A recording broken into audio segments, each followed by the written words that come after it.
इथं राजकारण करायची जागा नाही. यांच्या भागामध्ये यांचं काय राजकारण आम्हाला बोलू द्या, बोलू द्या. आता मला बोलू द्या. अरे कोण जातात आता, कोण भाजपचा कार्यकर्ता नाही.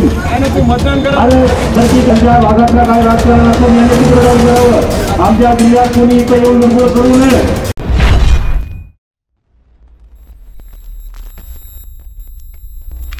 करण्यासाठी ऐका ना. आता आता मला बोलू द्या. अरे कोण जातात आता, कोण मी भाजपचा कार्यकर्ता नाही.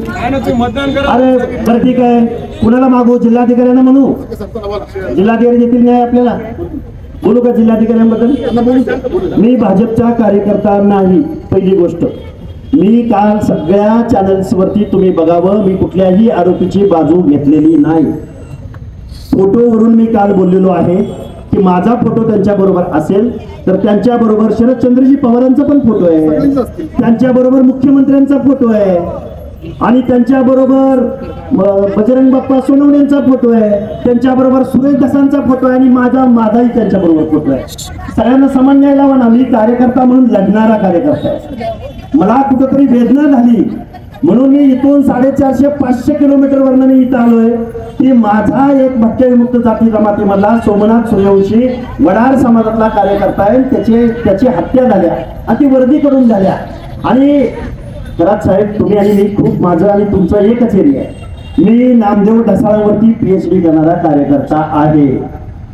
मी नामदेव ढसाळांच्या सहवासात विद्यार्थी दशेत मला सहवास भेटला, खूप नाही, पण मी चळवळीतला कार्यकर्ता आहे. पहिल्यांदा माझं कुठलंही स्पीच, कुठलीही बाईट मी विश्वरत्न महामानव डॉक्टर बाबासाहेब आंबेडकरांचं नाव घेतल्याशिवाय मी कधीही सुरुवात करत नाही.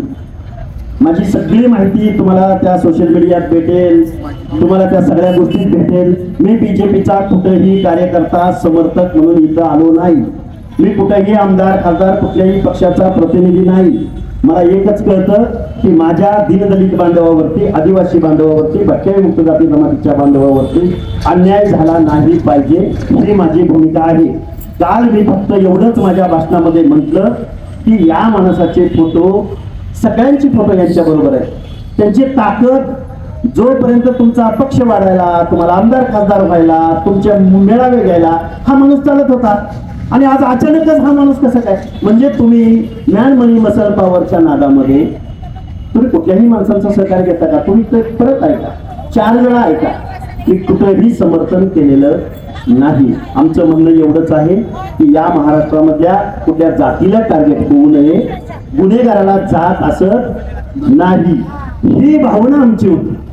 गुन्हेगाराला शिक्षा झाली पाहिजे. आणि तिथं 2 फोटो होते.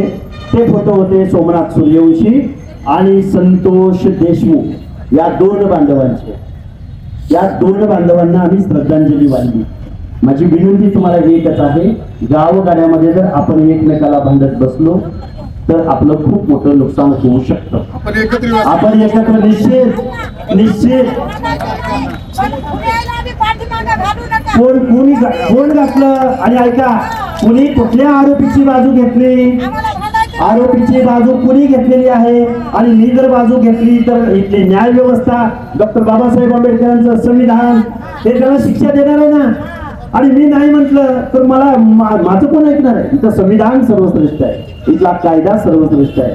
त्यामुळं मी आज इथं आलोय स्वर्गीय वंदनीय विजयरावजी वाकोडे आणि सोमनाथ सूर्यवंशी यांना श्रद्धांजली अर्पण करायला. तुम्ही एवढे 25 दिवस झालं संघर्ष करताय, या संघर्षाला पाठिंबा द्यायला मी इथं भाजपचा हस्तक, प्रवर्तक, कार्यकर्ता म्हणून इथं आलेलो नाही. हे पहिल्यांदा डोक्यातून काढून टाका. मी कुठेही पदाधिकारी नाही भाजपचा. श्रद्धेय बाळासाहेब आंबेडकरांच्या बरोबर त्यांच्या उमेदवारांना जाहीर पाठिंबा व्यक्त करून, आणि बाळासाहेब आंबेडकरांनी ओबीसीची बाजू घेतली म्हणून त्यांचं पहिल्यांदा स्वागत करणारा कार्यकर्ता इथं उमेदवार आहेत. वंचितचे सुरेशरावजी फड हे सांगतील, इथं चंद्रसेन सुरणार आहेत हे सांगतील की मी भाजपचा हस्तक, प्रवर्तक, कार्यकर्ता कधीही नव्हतो नाही.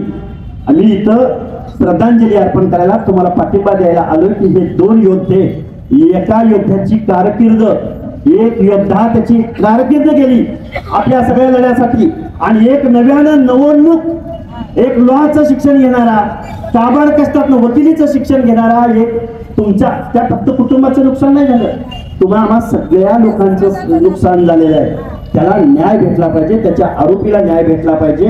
त्या निमित्ताने इथं पाठिंबा द्यायला मी इथं आलेलो आहे. आणि खरात साहेब, तुम्ही आम्ही कधीतरी एकदा भेटू, तुम्ही कधीतरी माझ्या घरी या. आणि तुमच्या आणि माझ्या गावामधलं अंतर खूप कमी आहे. आटपाडी दिगंची आणि कोळा जुनोनी किती अंतर आहे.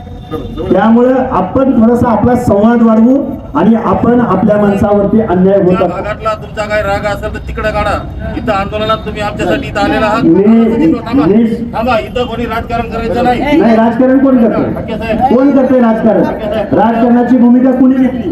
हाके साहेब आपल्याला भेटायला या ठिकाणी आलेले, त्यांचं आपण शांतपणे ऐकून घेतलं पाहिजे.